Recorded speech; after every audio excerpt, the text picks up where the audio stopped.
میں تو مر جاتا اگر ساتھ نہ ہوتا تیرا. لوگ کہتے ہیں کہ سایہ تیرے پیکر کا نہ تھا. لوگ کہتے ہیں کہ سایہ تیرے پیکر کا نہ تھا. میں تو کہتا ہوں جہاں بھر پہ ہے سایہ تیرا. ایک بار حالت وجد میں تھے تو آپ نے اپنے بیٹے حضرت شاہ جمال کا ہاتھ پکڑا اور کہا کہ اے جمال میں تمہیں ایک امانت سونپ رہا ہوں.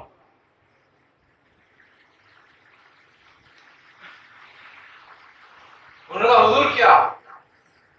انہوں نے کہا کہ جب مہدی آئیں گے تو میرا سلام ان کو پہنچاؤ.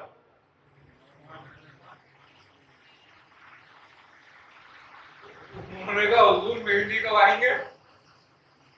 میں جب تک کوئی زندہ رہوں گا. آپ نے فرمایا ہاں تم ہماری امانت لے کے زندہ رہو گے اور جب تک امام مہدی سے نہیں مل لو گے اور ہمارا سلام نہیں پہنچا دو گے تمہیں موت نہیں آئے گی. اچھا اب یہ تو بات ختم ہو گئی.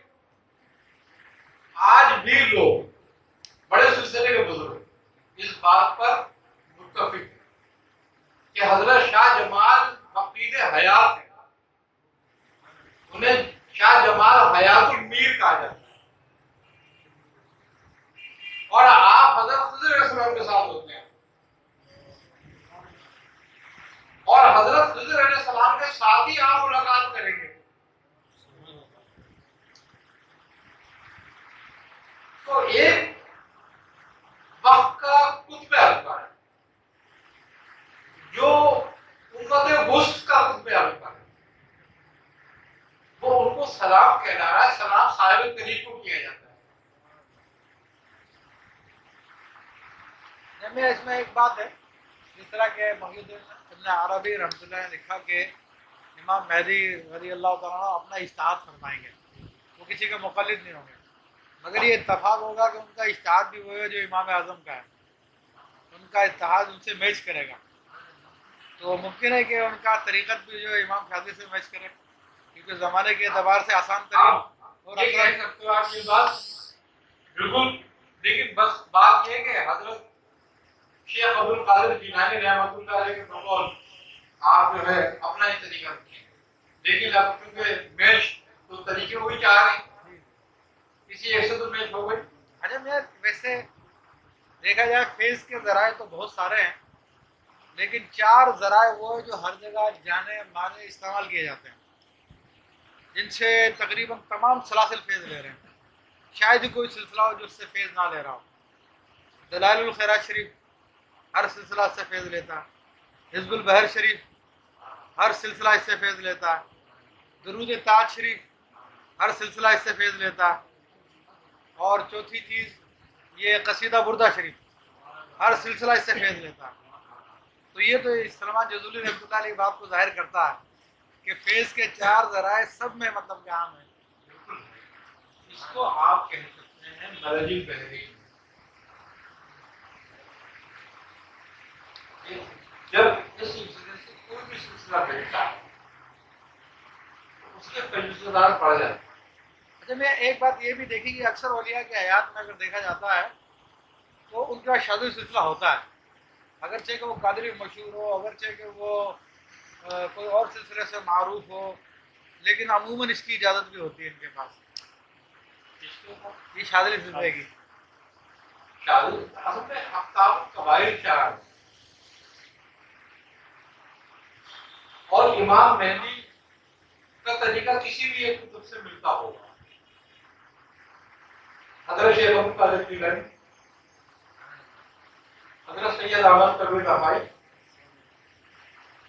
حضرت شیخ احمد قدوری اور شیخ الحسن شاذلی. کیا کون سے چار بتائے؟ شیخ عبد القادر جیلانی، شیخ احمد قدوری، شیخ احمد کبیر رفاعی اور شیخ ابو الحسن شاذلی. تو اب جب چار اقطاب میں سے کسی ایک کتب سے ضرور آپ کیا طریقہ ہوگا جس سے ملتا ہوگا. جیسے کہ چار امام ہیں،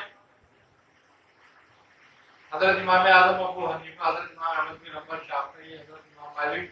تو آپ جیسے کہ امام اعظم سے مل رہا ہے آپ کو طریقہ اشتہار کا، تو کسی چار میں سے کسی ایک سے ضرور اشتہار ہوگا، لیکن آپ اپنی ولایت میں خاتم ہوں گے اور یکتا ہوں گے. قدوری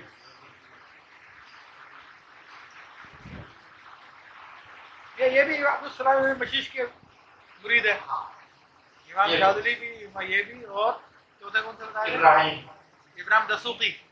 یہ دسوقی ہے یہ بھی انہیں کے. ہاں، ان کو ان چار کو قسم مانا جاتا ہے. اگر شیخ عبد القادر جیلانی میں نکال دیا جائے،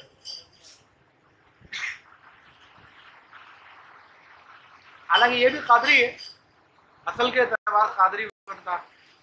بختاشیہ یہ جو شاذلی ہے قادری اور رفاعی. قادری.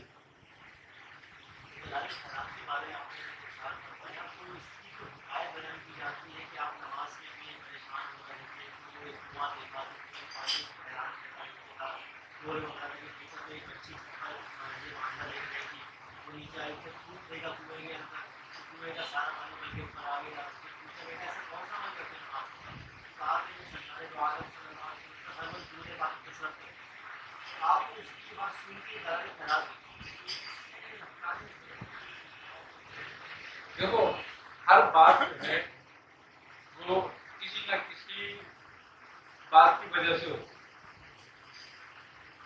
ہر چیز کا ایک وجہ ہے. جیسے کہ حزب البحر طوفان کی وجہ سے ہو گئی، اسی طریقے سے. اچھا، اب اس لڑکی کے بارے میں بزرگان دین فرماتے ہیں کہ وہ لڑکی ٹھیک ہو،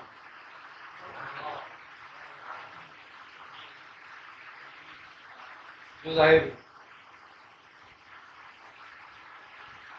اس کا بھی درود مخصوص تھا، وہی درود آپ نے شامل کیا ہے. ان کے بارے میں ہے کہ وہ لڑکی عام لڑکی نہیں بالکل، وہ سورہ فاتحہ کے روحانیت کی ام الفاظ، جنہوں نے وہ کہا تھا درود پڑھا تھا خوب ڈر گیا. یہ بلکہ ایک جگہ جو ہے نا انگلش میں اس کا لکھا بھی ہوا میں نے پڑھا تھا، اور صلاۃ مقبولۃ دائمۃ مقبولۃ تو ادی بہا اللہ حقہ العظیم. یہ جلال گڑھ شریف میں ہے ہی، شامل کیا گیا. لیکن وہ یہ خاص فرماتے ہیں. یہ آئی نا سننے پر، تو وہ درود عام درود نہیں تھا. اب مقصد یہ کہ ام الفاظ مطلب وہ ہر آدمی نہیں سمجھتا کہ وہ کون ہے، کیا ہے، کیا نہیں. نہ سمجھانے کی میں سمجھتا ہوں کہ ضرورت ہے کوئی. آئی نا سمجھ پڑا.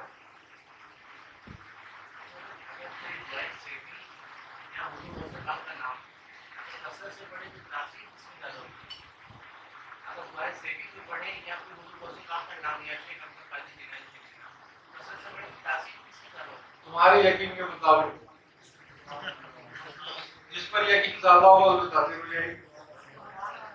آئی نا سمجھ لو. اصل بات یہ کلام کی نہیں ہوتی، قلم کی ہوتی ہے. ورنہ قرآن کا تو ہر حرف بھی وہی سیفی ہے.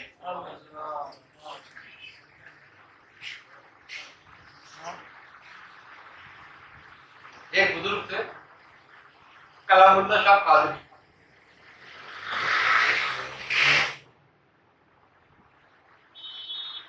ان کا قرض مشکل سے 4 روپے کا، مشکل سے.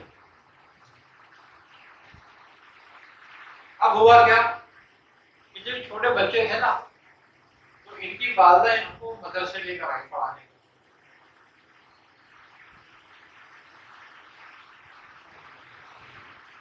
تو ایک بزرگ تھے،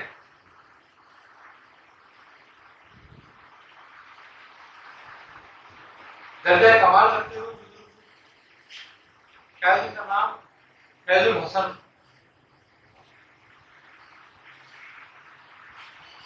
ان کا وہاں مدرسہ تھا.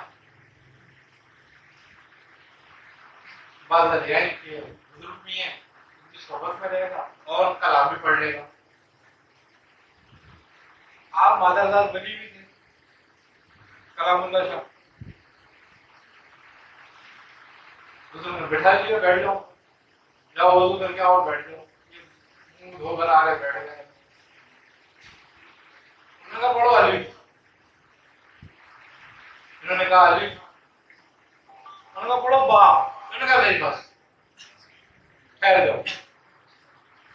وہ استاد شاگرد کو منہ دیکھنے لگا کہ کیوں؟ انہوں نے کہا کیا ہوا؟ انہوں نے کہا پہلے الف یاد کر لو.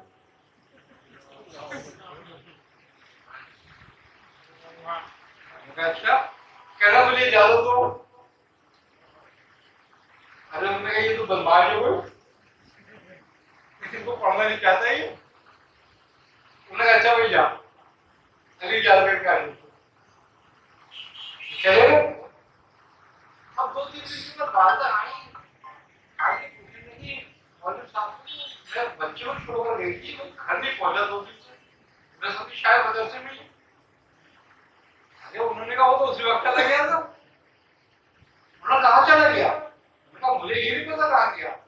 میں نے اس کو پڑھایا الف، اس نے الف پڑھا. پھر میں نے کہا پڑھ با، تو کہنے لگا نہیں بس الف پہلے سبق یاد کر لوں. تو کہنے لگا اس نے مجھ سے کہا کہ میں جاؤں الف یاد کر کے آؤں گا. تو میں نے کہہ دیا چلا جا بھائی. میں نے کہا شاید یہ پڑھنے نہیں جا رہا. تو وہ گھر نہیں پہنچا. میں نے کہا نہیں. اب وہ والدہ بیچاری دوسری پیڑ تھی، اپنے گھر چلی گئی، تو پتہ ہی نہیں. برسوں گزر گئے. والدہ بچے کی یاد میں تو بچہ کہاں ہے. ایک دن کیا دیکھتے ہیں کہ ایک مست پلنگ، بڑے بڑے بال اس کے، بڑی داڑھی بڑی اس کی، اور وہ ظاہر ہوا اسی مدرسے پہ آیا اور دروازہ کھٹکھٹایا. تو مؤذن باہر آیا. اس نے پوچھا کیا ہوا؟ اس نے بولا استاد صاحب سے ملنا ہے. مطلب استاد صاحب کے سبق نہیں مل سکتے، وہ تو آرام کر رہے ہیں، بعد میں آنا. اس نے کہا نہیں میرے بعد میں ٹائم نہیں ہے، میں تو سبق یاد کر کے آیا ہوں. وہ سنا رہے. انہوں نے کہا یہ کون آ گیا تو کوئی شاس کر کے. اس نے بولا بھائی کوئی دیوانہ لگ رہا، پاگل ہے کوئی. اس نے بولا بھائی جا بابا اپنا کام کر، بعد میں آئیے. اس نے کہا نہیں وہ تو ابھی ملوں گا. تو انہوں نے بولا تو ابھی کیسے ملے گا، آرام کر رہے ہیں. اس نے کہا ابھی ملوں گا. اس نے یہ کہا الف تھا مسجد 2 حصوں میں تقسیم ہو گئی.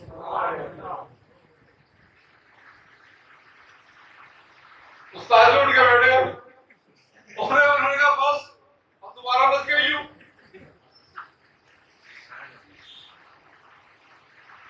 اس نے کہا استاد میں سبق نہیں رہا. انہوں نے کہا نہیں اب کسی سبق کی ضرورت نہیں، بس یہی بہت ہے. اب اس لڑکے کو اپنی ماں کی فکر ہوئی کہ اپنے گھر جاؤ. وہ بچہ اپنی ماں کے پاس گیا. ماں اندھی ہو چکی تھی لوگوں کی. اب جب ماں کے پاس گیا تو ماں سے دیکھا، بولا ماں میں آیا ہوں تیرا کلام اللہ. ارے اس نے کہا کہاں ہے تو؟ ہمیں تو تجھے دیکھ بھی نہیں سکتی. تجھے کیوں نہیں دیکھ سکتے؟ الف کہا تھا آنکھوں کے پردے ہٹ گئے، روشنی ظاہر ہو گئی. وہ دیکھنے لگی. ارے کہتے میرا بچہ کچھ حال میں. اب تو وہ الف تو ایسا ہو گیا، کمال ہو گیا. حضرت خواجہ خضر کو حکم ہوا کہ جاؤ اس کی رہنمائی کرو، نہیں تو یہ الف سے پتہ نہیں کیا کیا کر رہے ہیں. آئے حضرت خضر علیہ السلام، آپ ان کو لے کر گئے ایک پیر و مرشد کے پاس.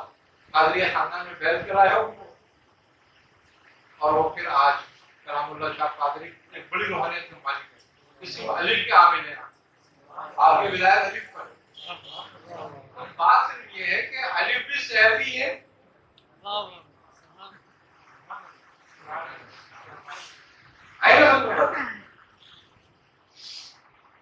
وہ پڑھا تھا کتاب میں کہ جب خضر علیہ السلام کو موسیٰ علیہ السلام کی ملاقات ہوئی اور دونوں جدا ہونے لگے تو خضر علیہ السلام نے کچھ نصیحتیں کی تھی سیدنا موسیٰ علیہ السلام کو۔ تو اس میں سے ایک نصیحت یہ تھی کہ ہر آدمی کو دنیا میں اتنی تکلیف ہوتی ہے جتنی اس کو دنیا سے محبت ہے۔ تو اس سے کیا مراد ہے؟ بات یہ ہے کہ دنیا کی محبت جو ہے وہ خدا کی محبت کو کم کرتی ہے اور غفلت میں ڈالتی ہے۔ تو جتنی زیادہ محبت ہوتی ہے، جتنی زیادہ غفلت ہوتی ہے، اتنی زیادہ تکالیف میں مبتلا کیا جاتا ہے اس کو، تاکہ اس کی وہ گناہ جو دنیا کی محبت کر کے کیا جا رہا ہے اس کو بھول جائے۔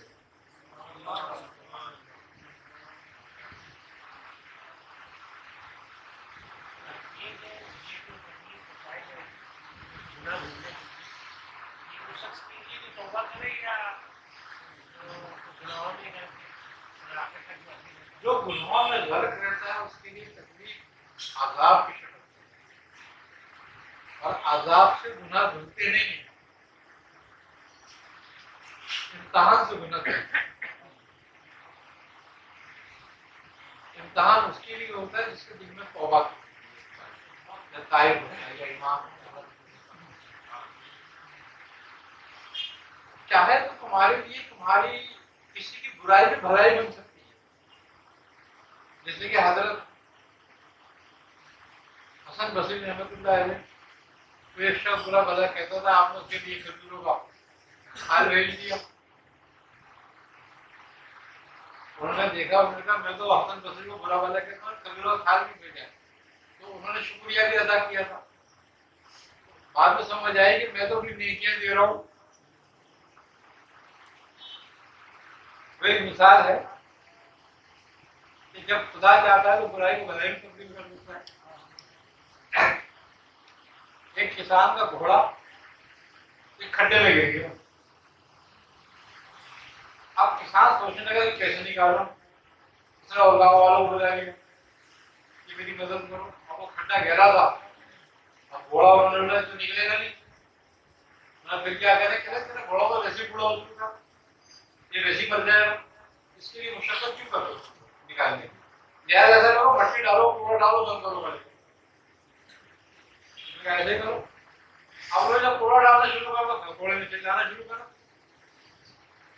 اب تو کہنے لگے یار اس کو اذیت ہو رہی ہے، اس کو زندہ دبا رہے ہو، ارے انہوں نے کہا ڈالو، بند کرو، بس سوچو۔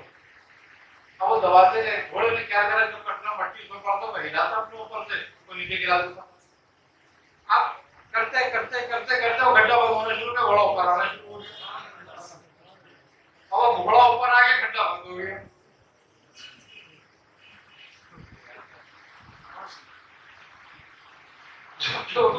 گھوڑے کو نہیں دبا رہے تھے، لیکن اللہ نے اس کی برائی نہیں لکھی۔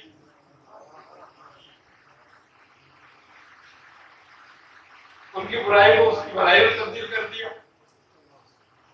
تو بات یہی ہے کہ انسان جو ہے نا اس کی حکمت سے نہیں واقف ہوتا، لہٰذا بہتر یہی ہے کہ اس سے جھگڑا کرنے کے بجائے اس کے آگے سرنڈر ہو، تائب ہو۔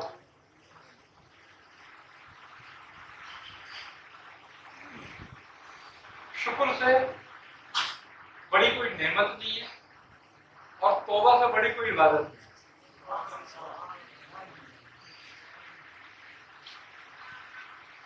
جو طائب رہا اس نے نجات کا راستہ تلاش کر دیا، اور جو شاکر رہا اس نے نعمت کو ضائع ہونے سے بچا لیا۔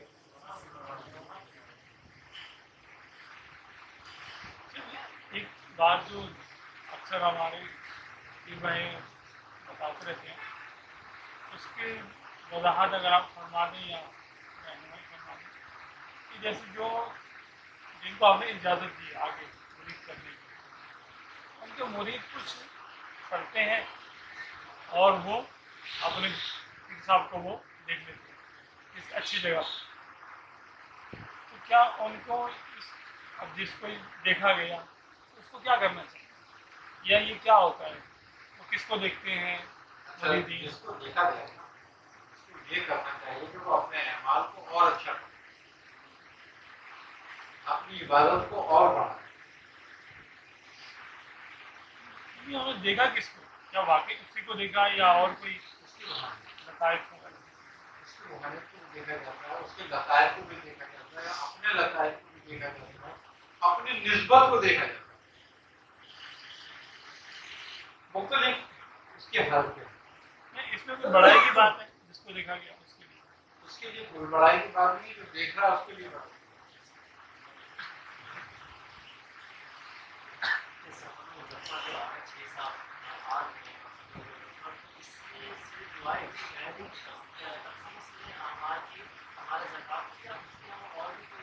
سفر کے مہینے کے اندر بالکل غیر تو خاص ہے، خاص اس کے علاوہ حزب نصر کی بھی دفعہ ہوتی ہے، حزب البر کی بھی دفعہ ہوتی ہے، اس کے علاوہ یہ ہے کہ حزب کبیر کی دفعہ ہوتی ہے، سورہ مزمل کی دفعہ ہوتی ہے۔ اچھا، اس کی سفر کی جو جمعرات ہے پہلے، اس میں سورہ یاسین کی دفعہ ہوتی ہے۔ اگر کوئی شخص اس شب میں 40 مرتبہ سورہ یاسین پڑھ لے تو سال بھر کے لیے کفایت ہے، اور سال بھر کا وہ اس سے کام لے سکتا ہے اپنی حاجت میں۔ مغرب سے نہیں فجر تک بہترین رات ہے پہلی جمعہ۔ پہلی جمعرات سے، اس کی بڑی برکت لوگوں نے بیان کی۔ یہ پہلی جمعہ سے کیا مراد ہوتی ہے؟ بالفرض چاند ہی مطلب جو پہلی رات کو نظر آئے وہ مراد لی جائے گی؟ جو نوچندی جمعرات ہے وہ ہمیشہ چاند کی 3 تاریخ کے بعد، چاہے پہلی تاریخ کو جمعرات ہو جائے، وہ نہیں شمار ہوتا، وہ جلدی بنی ہوگی 3 کی بات آئی۔ 3 کے بعد ہمارا مگر یہ یاسین کا جو وزیر آپ نے بتایا وہ تو نوچندی سے خاص نہیں ہے نا؟ نوچندی جمعرات جو پہلی جمعرات ہے، سفر کی جو پہلی جمعرات ہے، اچھا نوچندی جو تو وہ بہت ہی کمال کی رات ہے بزرگان دین کے اندر۔ وہ یہ کہتے ہیں کہ اس رات کو کبھی ضائع مت کریں۔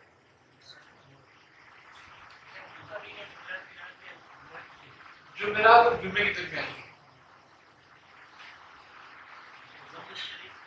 شب جمعہ، شب جمعہ پر شب جمعہ، جی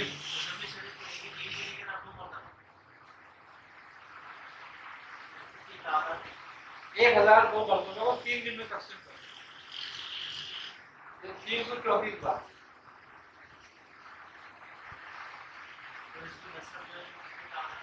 تین سال حزب کبیر بھی 300 سال، حزب البر بھی 300 سال، لیکن حزب البر کے حزب النصر کے لیے بعض بزرگ کہتے ہیں کہ 1000 بار پڑھنی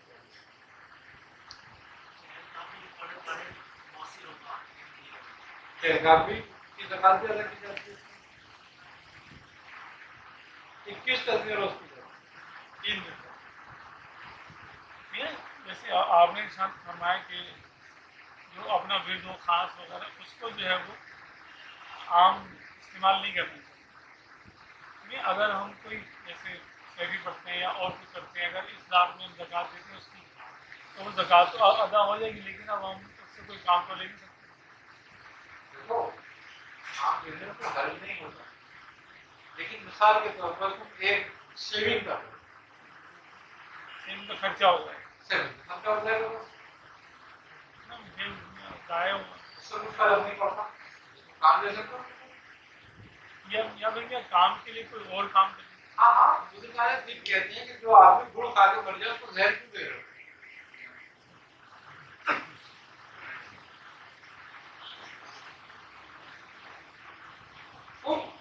چھوٹی موٹی چیز آدمی کو اپنے دل میں رکھ لینی چاہیے۔ آیت قطب شمال اس کی زکوٰۃ ادا کرنا، آیت قطب شمالی بھی اس میں ادا کی جا سکتی ہے، جنوبی بھی ادا کی جا سکتی ہے، 3 ایام 3 دن میں 3 دن کی زکوٰۃ۔ اس طریقہ میں کیسے؟ عام طریقے میں تو 133 مرتبہ روزانہ 3 دن تک پڑھیں گے۔ اثر اور مغرب کے درمیان روزہ رکھے گا، افطار چاولوں سے کرے، سحر کھجور سے کرے، 3 دن اگر چاول اتنے پکائے کہ یہ پورا اپنے رکھے اور ایک کسی کو خیرات کرے، کسی کو بھیجے آئی نا، اس طرح 3 دن کرے 133 اس کو کہیں گے اثر اور مغرب کے درمیان، اثر۔ اگر وہ تعداد پوری نہیں ہو پاتی مغرب تک، ویسے تو 133 بار آرام سے ہو جاتی ہے، اثر کی اذان سے لے کے مغرب کی اذان تک 1 گھنٹہ ہوتا ہے، تو زکات تو ہو جانی چاہیے، لیکن اگر دوسرا اوقات کسی کی ایسی ہے کہ نہیں ہو سکتی تو مغرب کے بعد پوری کر دیں۔ لیکن یہ ہے کہ یہ زکات ایسی ہے کہ آرام سے اسٹینڈ ہو جاتی ہے، جو یہ دیکھے کہ بھائی میں پڑھنے میں بہت سستی ہے اور اثر مغرب تک پوری نہیں ہو پا رہی، تو اس کو چاہیے وہ ظہر سے اثر کر رکھے ہیں تو بھی زکات ادا ہو جائے۔ لیکن یہ ٹائم بہت اچھا ہے، یہ پہلے اشرے کے کوئی 3 ایام ہے، بہت اچھے ایام ہیں۔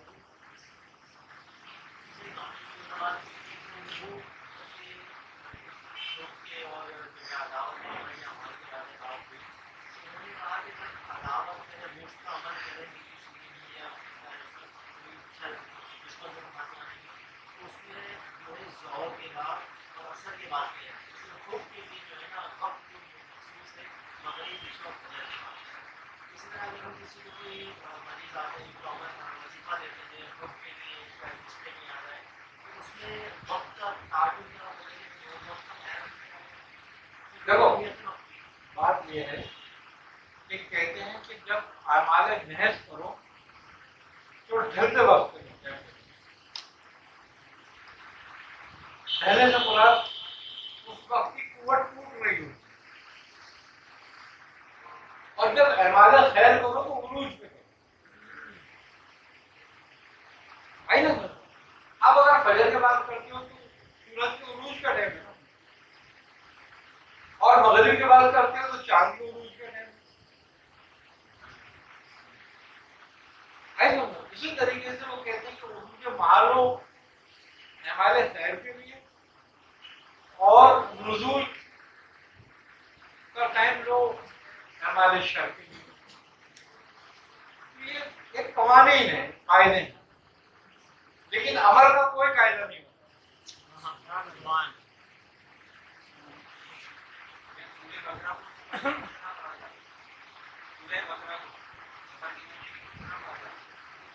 سورہ بقرہ کو سفر کے مہینے میں 13 مرتبہ پڑھا جائے گا، 3 دن،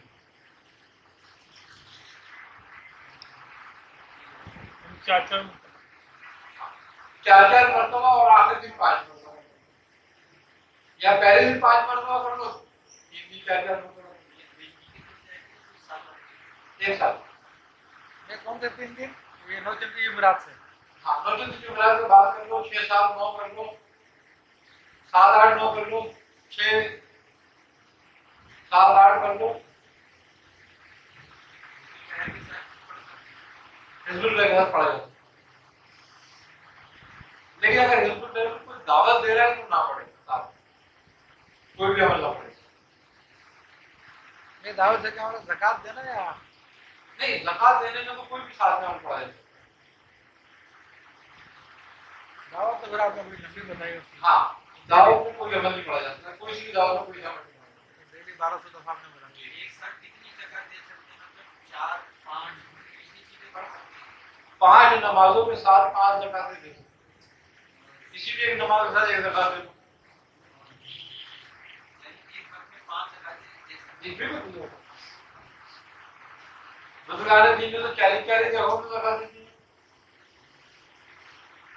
میں جو اس میں ذات اللہ اس کا اس کو اگر 3 روز کے لیے کیا جاتا ہے، لیکن اس کی تعداد جو ہے وہ ہر نماز کے بعد مقرر کی جاتی ہے۔ 3 اس کی تعداد ہے، یا تو ہر نماز کے بعد 1000 مرتبہ پڑھیں، یا ہر نماز کے بعد 4444 بار پڑھیں، یا ہر نماز کے بعد 6666 بار۔ تو یہ 3 دن میں اغلاق ہو جاتا ہے۔ اسی طریقے سے اللہ الصمد کی زکات ادا ہوگا.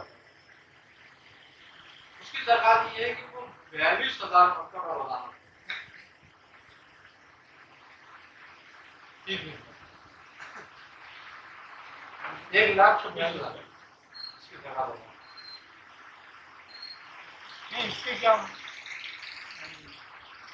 ادائیگی اس کو اللہ حسن اللہ الصمد اسم اعظم ہے اور اسم اعظم کی تفسیر ہے. اس کی زکات ادا کرنے والا حوائج سے بالکل خارج ہو جاتا ہے نا. مقصد یہ ہے کہ کسی قسم کی کوئی پریشانی کوئی حادث جب اس کی آئے گی تو اس کو کسی غیر کے آگے جانے کی ضرورت نہیں آئی نا. وہ اس کی روا ہو جائے. اللہ الصمد بڑا کمال کا اسم ہے. اس اسم کے بارے میں ہے کہ اصل اسم اعظم یہ ہے کیونکہ اسم اعظم وہ ہے کہ جہاں پر بے نقص ذات اور صفات کا ملاپ ہے. یہی ہے. ہاں اکثر بزرگوں نے دین کا فرمان ہے کہ اسم اعظم وہ ہے کہ جہاں ذات اور صفات کا ملاپ بے نقص ہو. اچھا پھر یہ ایسی صورت میں جو خالص توحید ہے. حضرت بلال حبشی رضی اللہ تعالیٰ عنہ اسم احد کے عامل تھا.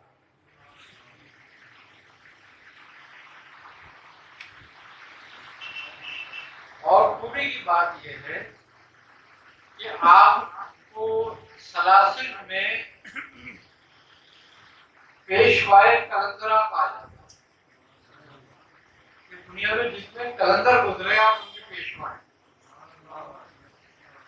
یعنی کہ صحیح معنی میں کلندری جو سلسلہ ہے نا قدیم کلندری سلسلہ آپ سے ہے.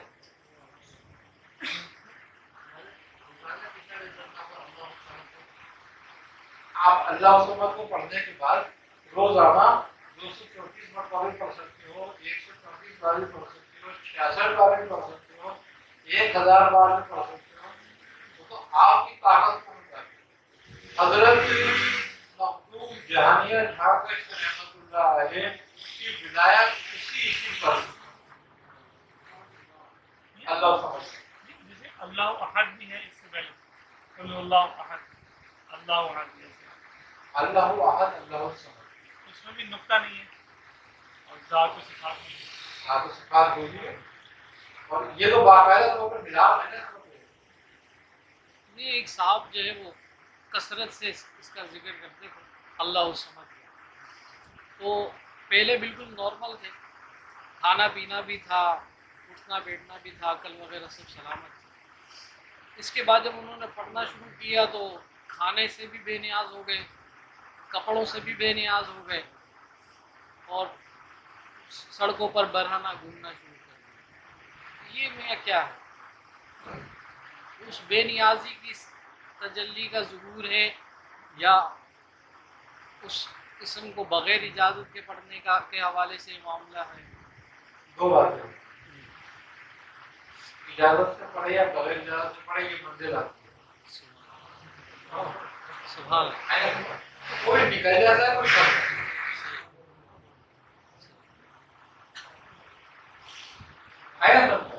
اور یہ کمال منزل ہے. اگر یہ نہیں آئے تو پھر اللہ الصمد کا فائدہ نہیں پڑتا. سبحان اللہ. بھیا آپ نے پڑھا تھا تو آپ نے آئیے, آپ نے پڑھا تھا. ارے روڈوں میں بہت پھرا ہے لیکن بھیا کپڑے نے کروائے باقی لوگ بہت پھر آیا تو گھر میں. اور حقیقت بات ہے مجھے تو سمجھ آ رہا ہے یہی اسم پسند ہے اس معاملے. یہ کمال ہے. یہ بھی تو ہو سکتا ہے کہ اس وقت کو خواب کے اندر پورا کر لیا جائے. ایسا بالکل ہوتا ہے. یہ تو جو کرا رہے ہوتے ہیں ان کی قوت. جیسے ایک صاحب ہے, ان کو پتا ہے کہ جب ہوا معاملہ تو 14 سال تک برہنہ ہے وہ خواب کے اندر وہ وقت گزارا. ہاں بالکل ایسا ہوتا ہے. یہ ابو الوقت کے ہاتھ کہ وہ کس کا وقت کیسے گزرنا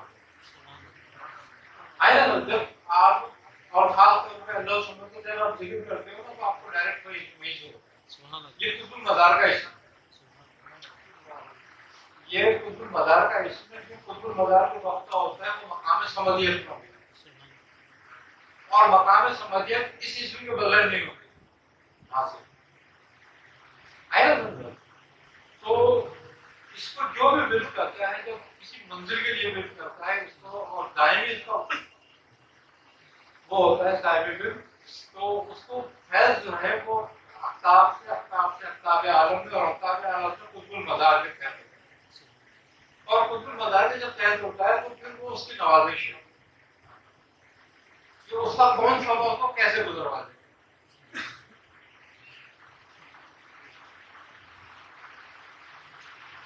اچھا مداریہ خاندان میں تو خاص طور پہ یہ علم تفریح کیا جاتا ہے.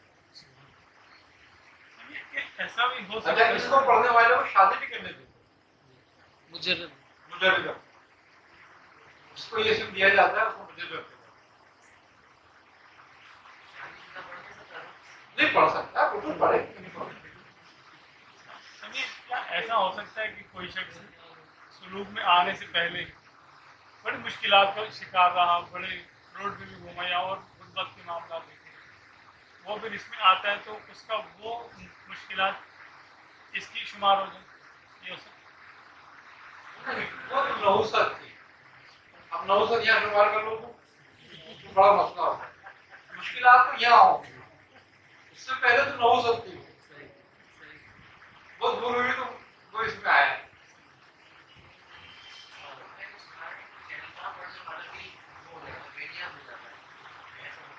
اس میں کفایت ہے نا, جو یا کافیوں پڑھنے سے یہ ہم لگتا ہے پیدا کیونکہ اب شہرکار جو ہے وہ کافی کا محفوظ ہے نا سمجھ.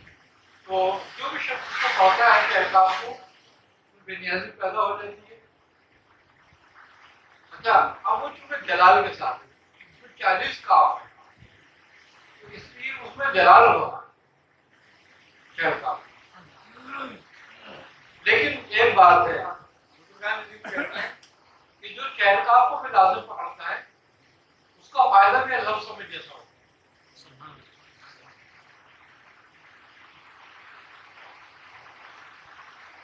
جیسے اگر ہم اپنا دل جو ہے ہے. وہ کیونکہ اس کے جو معنی ہے پہلی عبارت کے کفا کا رب ہوگا تو یک پھر فتح تیرا رب اس کو کافی نہیں جو اکثر تیری کفایت کرتا تو بے نیازی ہو گئی نا کہ جس کو رب کفایت کرے وہ بے نیاز ہوگی.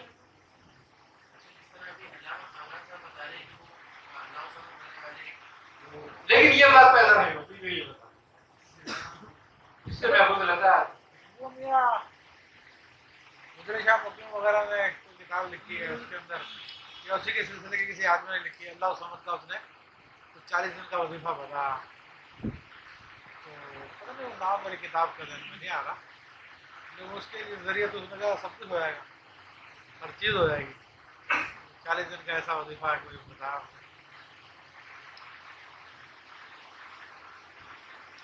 کھانے پینے کا اور یہ میرا خیال ڈاکٹر حیدر شاہ کی گھر کتاب رکھی ہے میرے پاس گھر پہ, لیکن وہ کافی رکھا ہوگا. وہ لکھی گئی تھی کتاب ہے جس کا نام تھا تحفہ جیلانی. میری اس سے ملاقات میں ڈاکٹر حیدر شاہ اس کا ذکر ہوا اس میں اللہ ان کے یہاں پڑھا جاتا ہے. حضرت یہ ان کے جو جج ہیں نا وہ حجرہ جہاں مقیم والے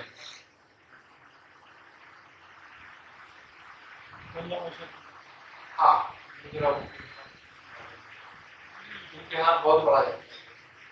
اسی طریقے سے سب سے زیادہ جو یہ اختیار کیا وہ سر بخاری نے کی موضوع جانے جا کر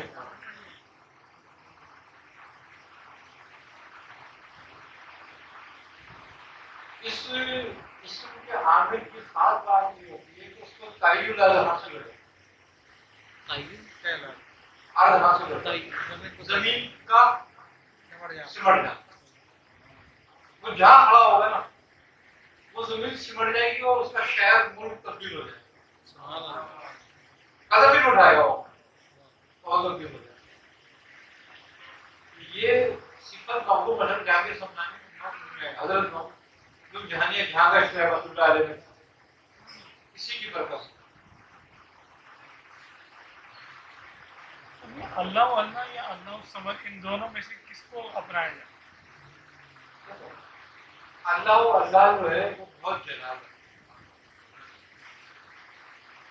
کیونکہ اس ظاہر ذات کا معاملہ، اور جب صفات کا معاملہ آتا ہے نا تو یہ پھر معبود اور ابدیت کا معاملہ ہے، ہمارا رحمت ہو جائے.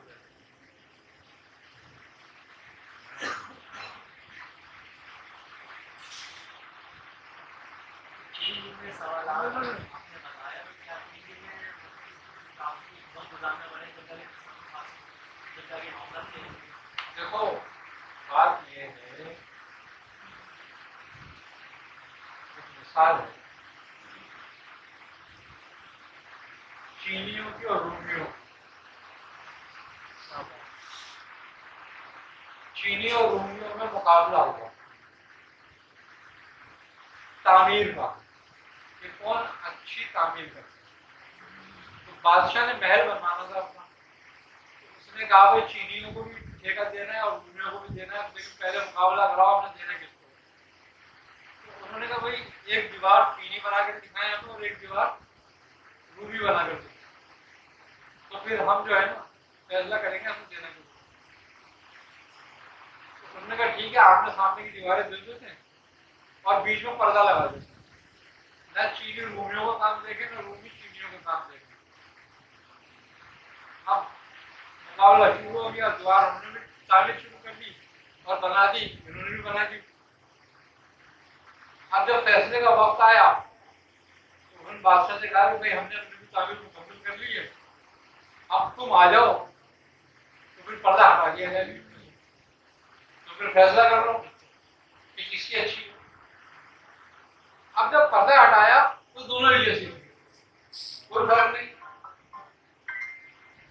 وہ بادشاہ کہنے لگا ارے دونوں کا میری جیسا یہ کیسے ہو سکتا ہے، کوئی کہیں فرق ہی نہیں. تو وزیر نے بادشاہ سے کہا کہ عالی ہے ایک دیوار بنی گی ایک دیوار بنے گی نہیں. دیکھا کیسے، آپ جا کے دیکھیں.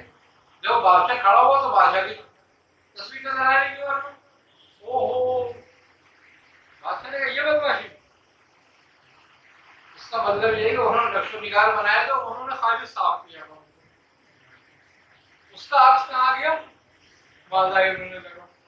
تو بات ہے اپنے آپ کو ماننے کی کہ اس کا عکس آنے لگے. جب عکس آنے لگے گا آئے نا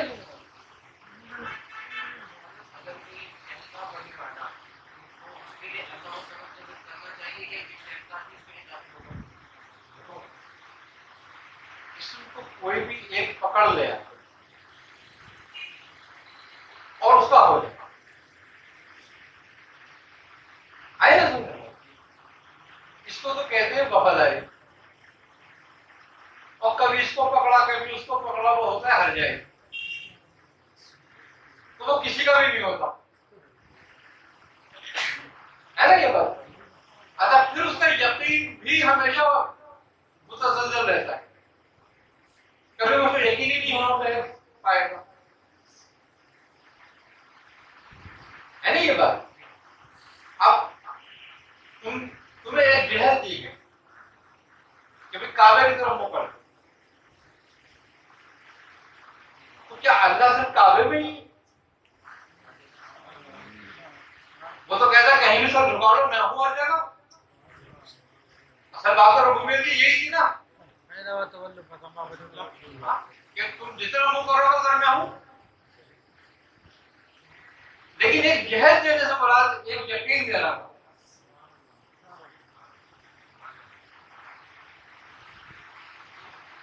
کوئی اختلاف نہ رہے اور یقین یقین کے ساتھ سب عبادت کرنا، ورنہ سب متزلزل ہوتے ہوئے کہتے ہیں یار تم نے ادھر منہ کرنا، میں نے ادھر کرا، بس میری قبول ہوئی نہیں ہوئی. تو بات یہی ہے کہ جو کسی ایک کا ہو جاتا ہے وہ کامیاب ہو جاتا ہے. ہاں اچھا بات یہ ہے ساری،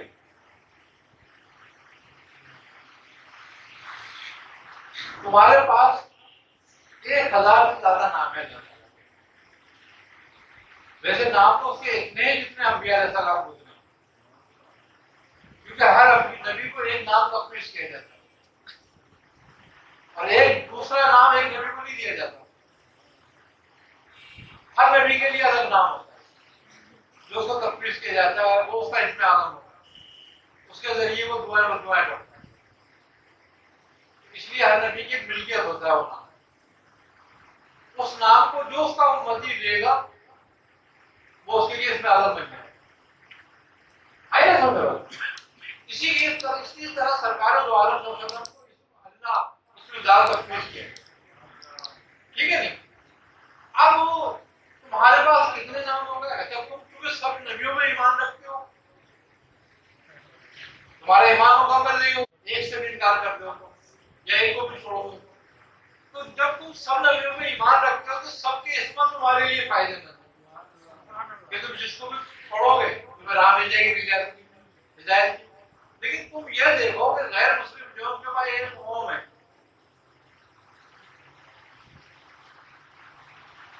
اگر وہ رب کو پکارے تو ایک نام سے پکار اور دوسرا کوئی نام نہیں، باقی دوسرا لوگوں کے نام، ان کے دیوی دیوتوں کے نام پکاریں گے، ہے نا یہ بات. اب وہ ایک ہی نام کو سارے رٹتے ہیں، اس سے اپنی منزلیں طے کرتے ہیں، کہاں جگہ پہنچ جاتے ہیں. اور تم اتنے سارے نام لے کے بھی بیکار ہو گئے.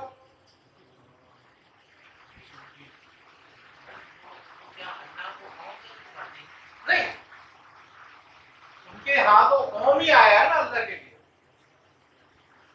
تو وہ تو اپنے نظریات پر ہے، وہ اسی سے پکار رہے ہیں، اسی سے لے رہے ہیں.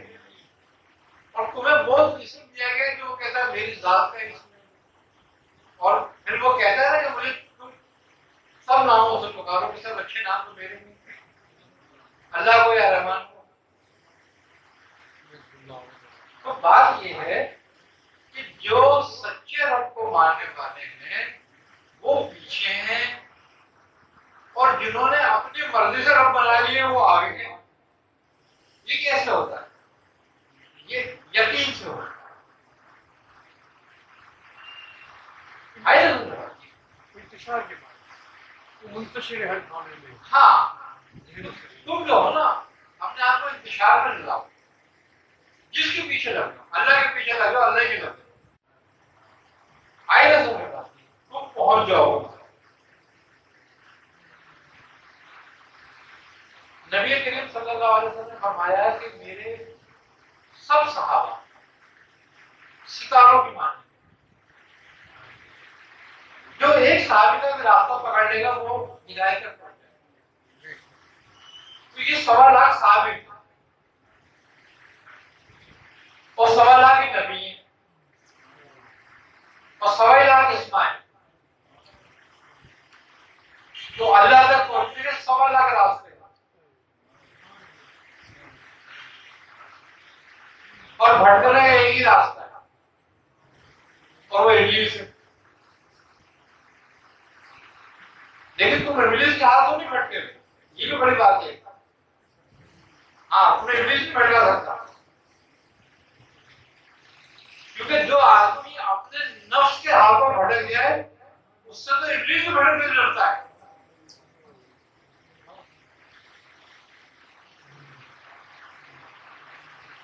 ابلیس کو کسی ابلیس نے بھٹکایا تھا،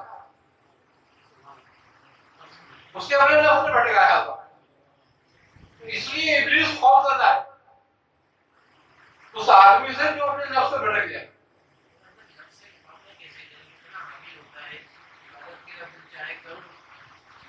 دیکھو ایک بات ہے، نفس غالب ہوتا ہے وہم سے، یقین پہ غالب کبھی نہیں آئے گا.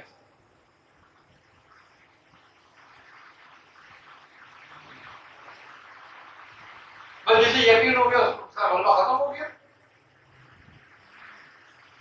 جو مسترب رہا وہ وہم میں رہا، اور جو وہم میں رہا وہ بھٹکتا رہا، کبھی نفس کے ہاتھ، کبھی شجر کے ہاتھ، کبھی لوگوں کے ہاتھ.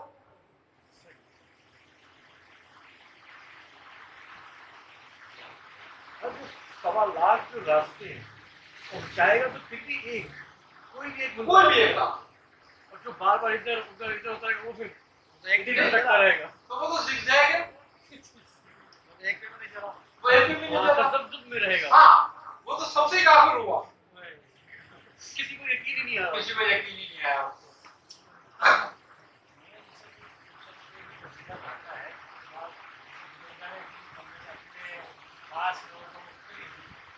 تعلیم کی کہ اب یہ بہت اس کا فائدہ حاصل ہوا تو پھر انہوں نے تعلیم کیا تیسرا کیا دیکھو کہتے ہیں کہ مولوی کی جو ہدایت ہوتی ہے، رائے ہوتی ہے، وہ کتاب کی رائے سے بہتر ہے. باغبان ہے وہ جب باغ لگاتا ہے تو سب پودوں کو نہیں کاٹتا، سب کی چھٹائی نہیں کرتا، کسی کی چھٹائی کرتا ہے، کسی کو پانی دیتا ہے، کسی کا پانی بند کر دیتا ہے، تب باغ جو ہے وہ خوبصورت بنتا ہے اور لیول پر آتا ہے. آئی نا سمجھ؟ جو رہنما اور رہبر ہوتا ہے اس کا بھی یہی حال ہوتا ہے کہ کس کا کیا تبدیل کرنا ہے، کیا نہیں کرنا، کس کو کس حالت میں رکھنا ہے، کس کو کس حالت میں رکھنا ہے. ایسا بھی ہوتا ہے کہ مریدین جیسے ہمارے جیسے آپ کے بارگاہ میں ہیں تو یعنی کوئی اپنی مرضی سے پڑھ رہا ہے کیونکہ آپ کوئی حکم تو ارشاد نہیں فرماتے کہ یہ لازمی پڑھو. ایک اذن ہوتا ہے کہ چاہو تو یہ پڑھ لو، چاہو یہ پڑھ لو، تو اپنی مرضی سے کوئی نہ کوئی پڑھ رہا ہوتا ہے. تو کیوں نہیں ہے ان کے اس کے پڑھنے کا معاملہ اور ہے اور روحانی تربیت اور ہے، یا پڑھنے سے ہوگی تربیت یا صحبت سے ہوگی؟ دیکھو تربیت تو ہوتی ہے صحبت سے. دوسری بات یہ ہے کہ جو سلاست کے اولاد ہے وہ کوئی بھی شخص جو سلسلے میں داخل ہے اگر وہ پڑھتا ہے تو اس کی نسبت مضبوط ہے. وہ شخص جو سلسلے میں داخل ہے لیکن وہ پڑھتا ہے تو اس کو اس کی برکت حاصل ہوتی ہے. ضائع کسی نے بھی پڑھنا نہیں جاتا، ایک کی نسبت مضبوط ہو رہی ہے لیکن رحمت بھی اس کو حاصل ہوگی، اس سے برکت بھی حاصل ہوگی. ایک کو نسبت نہیں ہے بس صرف برکت ہی حاصل ہو رہی ہے. نہیں عرض کر رہا تھا کیا وہ تربیت میں شمار ہوگا حالانکہ وہ سن کے پڑھ رہا ہے، جیسے کوئی آپ نے حکم نہیں ارشاد فرمایا. بس تربیت اس کی وہی ہے کہ اس نے سن لیا اور پڑھ لیا. اب اس تربیت کے جتنے بھی فیض اس کو ہو جائے فیض بھی، فیض کا بھی جو دار و مدار ہے نا وہ بھی یقین پر ہی ہے. جیسے یہ بعض لوگ کہتے ہیں کہ ہمارے پیر صاحب بہت سخی ہیں، ایک نظر میں نواز دیتے ہیں. بعض مریدین کہتے ہیں کہ بھائی وہ بہت سخت ہے، جس بھاؤ لیا اس بھاؤ دیں گے. کوئی بات کرتا ہے کوئی بات کرتا ہے، تو یہ کیا ہے؟ دیکھو بزرگ کہتے ہیں کہ پیر صفات میں مختلف ہوتی ہے. ایک ہوتا ہے سونا پیر، کیا سنو یعنی کہ جیسے سونا ہوتا ہے نا گولڈ ایسا ہوتا ہے چمکتا ہے، لیکن وہ تو خود ہی چمکتا ہوا ہوتا ہے، کسی کے کام کا نہیں ہوتا، اس سے کسی کو کچھ حاصل نہیں نہ فائدہ، لیکن چمک دمک ہے. لوگ اس کی چمک دمک کا عاشق ہیں. جیسے کہ میں نے تھوڑی دیر پہلے کہا تھا کہ حیثیت آئی نا سمجھ میں. دوسرا ہوتا ہے پارس. پتھر تو دکھتا ہے مگر جو لوہا اس سے مکس ہوتا ہے، اس کی صحبت اختیار کرتا ہے، وہ اس کو سونا بنا دیتا ہے، لیکن پھر وہی بیکار ہو جاتا ہے. وہ آگے نہیں کچھ کر سکتا. وہ آگے نہیں کچھ کرتا, وہ بیکار. ایک پیر ہوتا ہے وہ سنگل ہوتا ہے, ایسا نہیں کرتا, جو اس سے لگتا ہے وہ خوشبو پیدا کرتا ہے.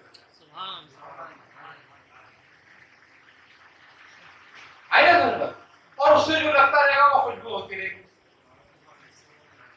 اور ایک پیر ہوتا ہے چراغ کی مانند, کہ جب اس سے روشنی سے تم ایک لاکھ چراغ جلا دو سب ایک جیسے جاتا ہے.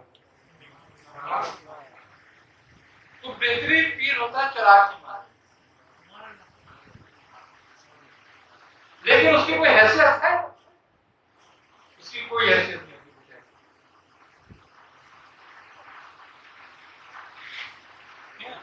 میرا سوال یہ تھا کہ ایک ہی پیر کے مرید مختلف رائے رکھتے ہیں انہی کے بارے میں. جیسے ایک پیر کے 10 مرید ہیں تو 10 اپنے اپنی رائے رکھتے ہیں. کوئی کہہ رہا میرے بھی سب ایسے, کوئی کہہ رہا ایسے, کوئی کہہ رہا. تو کیا ہر ایک کو اپنے یقین کے مطابق دیکھو سب کو اپنے یقین کے مطابق ملے گا اور سب کا اپنا اپنا گمان ہے. رب کی مخلوق کتنی ہے؟ اگر انسانوں کے ہم مخلوق میں گرنے خالی تو اربوں ہیں, ٹھیک ہے. اب یہ اربوں مسلمان جس میں مسلمان ہی خالی 1.5-2 ارب کے قریب ہے نا, اور سب کس پر ایمان رکھتے ہیں؟ ایک اللہ پر. لیکن کیا سب کا یقین اللہ کے لیے ایک ہوتا ہے؟ تو مختلف ہے. اور جو جیسا یقین رکھتا ہے وہ اس کے لیے ویسے. تو اس کا مطلب یہ کہ رب کیسا ہے اب کسی کو بھی نہیں پتا. پھر میں لینے والے کی استعداد بھی ہے. ہاں وہی کہہ رہا ہوں, رب کیسا ہے اب کتنا دینے والا ہے اب کسی کو بھی نہیں پتا. کچھ لوگ کہتے ہیں جیسے اب سست ہے, جیسے اب ہم لوگ سست ہیں. اب ہم نے کہا جی ہمیں تو محنت کرنے کی ضرورت نہیں, ہمارے پیر صاحب بڑے سخی ہے, داتا ہے, وہ ایک نواز دیں گے, یہ ہم گمان کر کے بیٹھے ہیں. یہ کیا ہے؟ اور کچھ لوگ محنت کر رہے ہیں پھر ان کو کہہ رہے ہیں کہ بھائی صحیح نہیں ہے. ایک شخص تھا, اس نے اللہ پہ کیا توکل کرتا ہوں میں, اسباب ترک کرتا کیا اسباب. اس نے بولا روٹی بھی نہیں کھاؤں, روٹی بھی مجھے کوئی دے گا تو کھاؤں گا. اب وہ جا کے دریا کنارے بیٹھے اور اللہ اللہ اس نے کیا دیکھا صبح کو ایک روٹی بیچی ہوئی آئی, اس میں سارا آنے بھی لگا ٹکڑا ہوا پیلی روٹی ہوئی ہے, اس نے لی اور کھا لی. اس نے کہا بھیج رہا ہے, اور روز آتی رہی, ایک دن روٹی نہیں. مہینے 1.5 مہینے گزر گیا اور روٹی نہیں آئی. اب جس طرح سے روٹی آتی تھی اس نے بولا یار آئی کیوں نہیں, اسی طرح کوٹ دے. اب جب وہ تھوڑا فاصلے میں پہنچا تو کیا دیکھتا ہے شخص بیٹھا ہوا وہاں پر اور وہ اپنی ٹانگ میں روٹی باندھ رہا ہے شام کو, اور صبح وہ کھول کے روٹی باندھ لیتا ہے.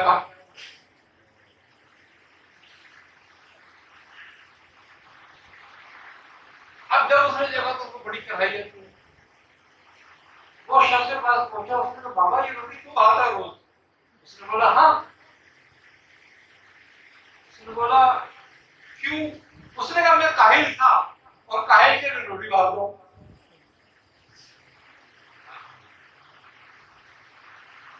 کیا میں بھی کاہل ہوں, یہی پڑا رہتا ہوں, آگے بڑھتا نہیں تو روٹی یہی کھا لیتا ہوں. روٹی دے رہا تھا نا, لیکن کیسی دے رہا تھا؟ ہر آدمی کھائے گا یہی کھا لے. بعض لوگ کہتے ہیں بھروسے کا بھی غلط استعمال. جیسے بعض لوگ ہیں ان کو پریشانی آئی یا ویج کو پریشانی, انہوں نے بولا بھائی ہم نے اپنا معاملہ اپنے پیر کے ہاتھ میں دے دیا, آپ وہ جیسے رکھیں, اچھا رکھیں برا رکھیں جیسے بھی رکھیں, ہم اس سے مطمئن ہیں. اور ہمارے پیر صاحب تو بھائی سستی میں رکھتے ہیں اپنے لوگوں کو, یہ حساب میں وہ کہتے ہیں. کیا ان کے ساتھ سختی ہوگی؟ میں نے بتایا جو جیسا گمان کرے گا روحانیت میں اس کے ساتھ ویسے ہی ہے نا. یہ گناہگار ہے.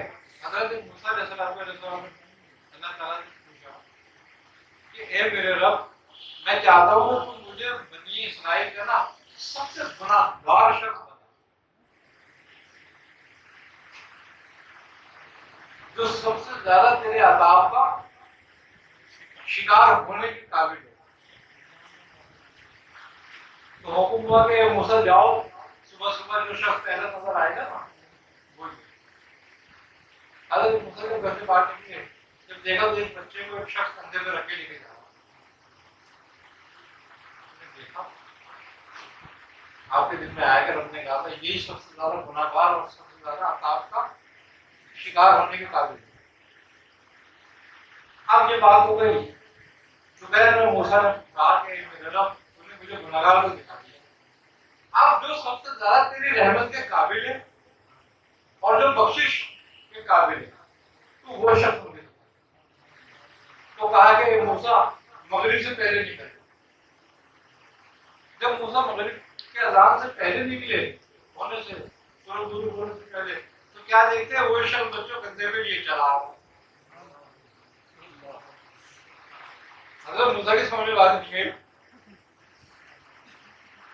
آپ نے پوچھا کہ اے میرے رب یہ کیا معاملہ. یہی شخص سب سے زیادہ تیرے عذاب کا شکار ہونے کے لیے تھا تیار اور یہی بخشش کے لیے یہ کیا بات. تو کہا ہے موسیٰ جب یہ گھر سے نکلا تھا نا یہ سب سے زیادہ گناہگار اور سب سے زیادہ ہمارے عذاب کے لیے یہ شخص منتخب. لیکن ہوا یہ جب یہ راستہ میں گزرا تو اس کے بچے نے اس سے سوال کیا کہ بابا جان یہ بتاؤ کہ دنیا کا سب سے گناہگار خطاکار اور رب کی ناراضگی کا موجب کون شخص ہے.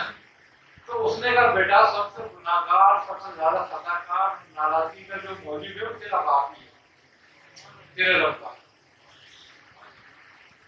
اس سے زیادہ مجھ سے زیادہ کوئی گناہگار نہیں ہے اور مجھ میں کب عذاب ہے کوئی بھروسہ نہیں. لیکن میں اپنے رب سے بہت بخشش کی خواہش رکھتا ہوں. تو جب اس نے اپنے آپ کو گناہگار تسلیم کر لیا اور مجھ سے رحمت کا طالب ہوا تو میں نے اس کے گناہ ختم کر دیے اپنی رحمت اس پہ کر دی. اس لیے سب سے زیادہ بخشش کا بھی یہی شخص ہوا. تو بات یہ ہے کہ وہ رب تو اتنا مہربان ہے. تو مقصد یہ بات یہ ہے کہ گمان کے مطابق دیکھو یہ سلسلہ روحانیت مقصد روحانیت جڑی ہوئی ہوتی ہے رب کے ساتھ. تو جو اس سے جڑے ہوئے ہوتے ہیں وہ جیسا گمان کرتے ہیں ویسے ہی ظہور ہوتا ہے. اچھا گمان کرتے ہیں اچھا ظہور ہوتا ہے. تو اس لیے تم کو دعا بھی مانگو اچھی مانگو کسی کے لیے بد دعا بھی کرو تو اس کے لیے ہدایت کی کرو کہ میرے رب اس کا ہدایت. کئی مرتبہ ذکر آیا کہ بعض لوگوں کو سلوک میں آگے چلتے ہیں تو ان کو دعا کا یعنی اجازت نہیں ہوتی اپنے معاملات کی. تو وہ پھر کیا گمان کیا رکھیں گے اور دعا ان کو ترک کرائی جاتی ہے. دعا ترک کرائی جاتی ہے تمہارے ارادے کو ختم کرنے کے لیے.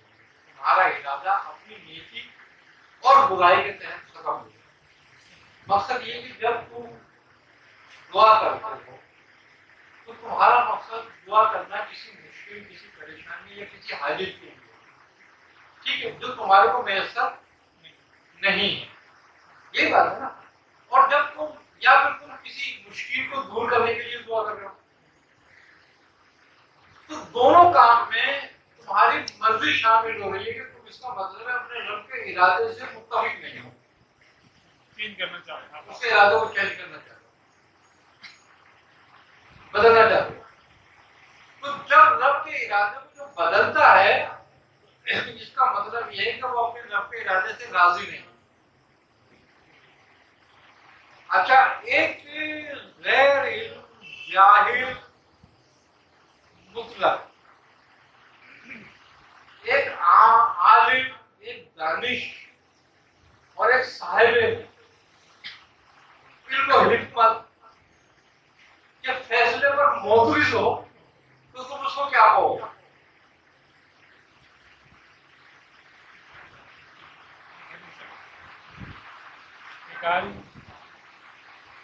لوگ برا کہیں گے اگر ایک جاہل مطلق اور ایک عالم جو صاحب علم و حکمت ہے اس کو معترض ہو رہا ہے.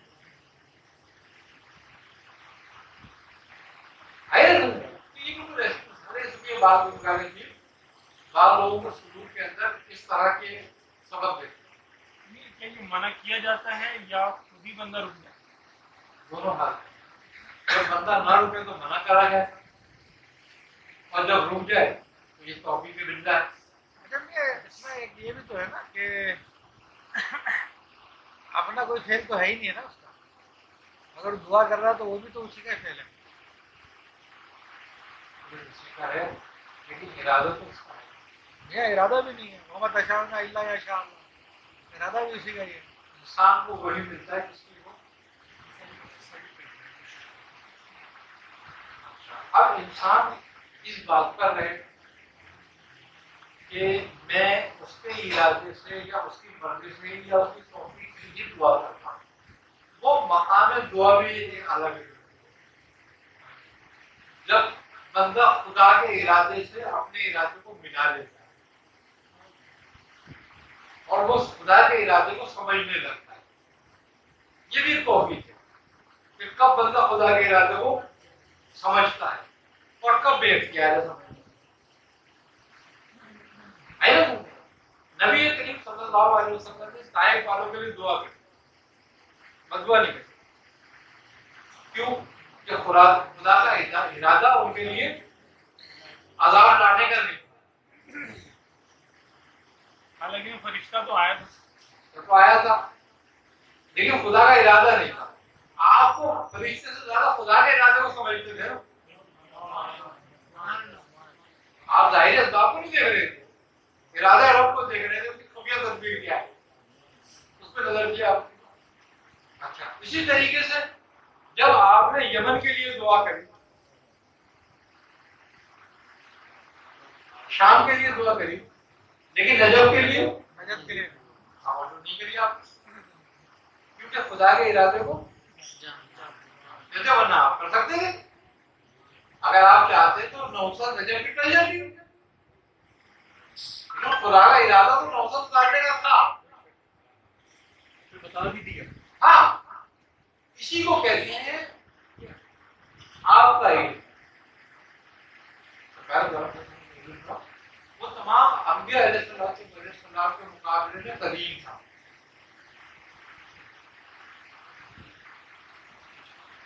اور خدا کے مقابلے میں حادث ہے. اور انبیاء کا علم اولیاء علم کے مقابلے میں قدیم ہے. اولیاء کا حادث اور مخلوق کا علم اولیاء کے مقابلے میں حادث ہے، ان کا قدیم ہے.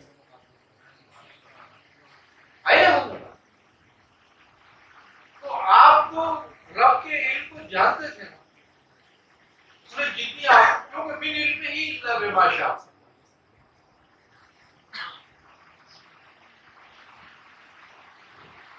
تو ہر ایک مخلوق کا علم ایک مخلوق کے مقابلے پر حادث ہے.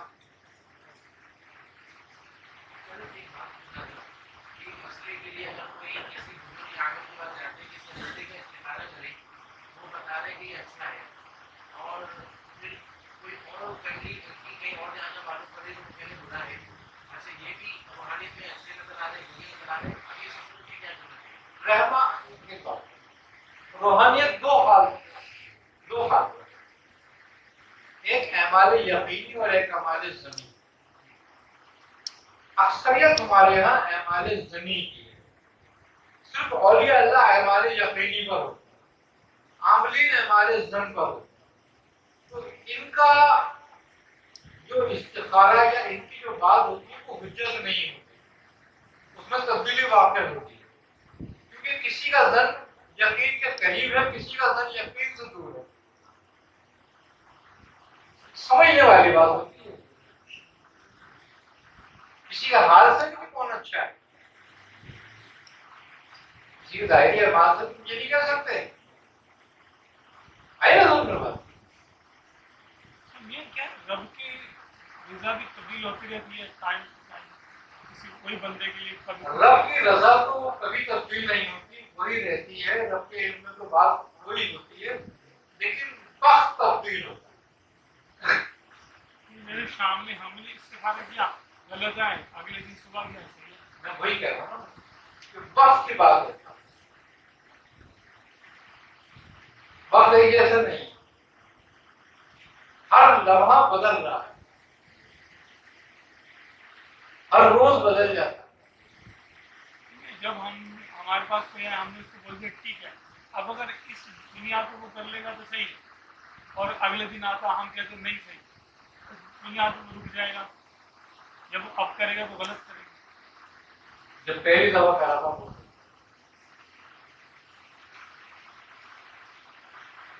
استخارہ ایک ہی دفعہ ہونا چاہیے اور ایک ہی بار ہونا چاہیے، کچھ بھی ہوتا ہے اس میں نتیجہ کچھ بھی ہے۔ ایک آدمی استخارہ کرتا ہے اور وہ کہہ دیتا ہے ہاں، اب 100 آدمی استخارہ کرتے ہیں وہ کہتے ہیں نہ، اب وہ بات دوسری ہے، یہ پہلی آئے سمجھتا، تو اب اس کو اس پر یقین کرنا چاہیے جو پہلی ہے۔ اب وہ 100 سے کہے گا، 100 کہیں گے نہیں، اب وہ 200 کہیں گے ہاں۔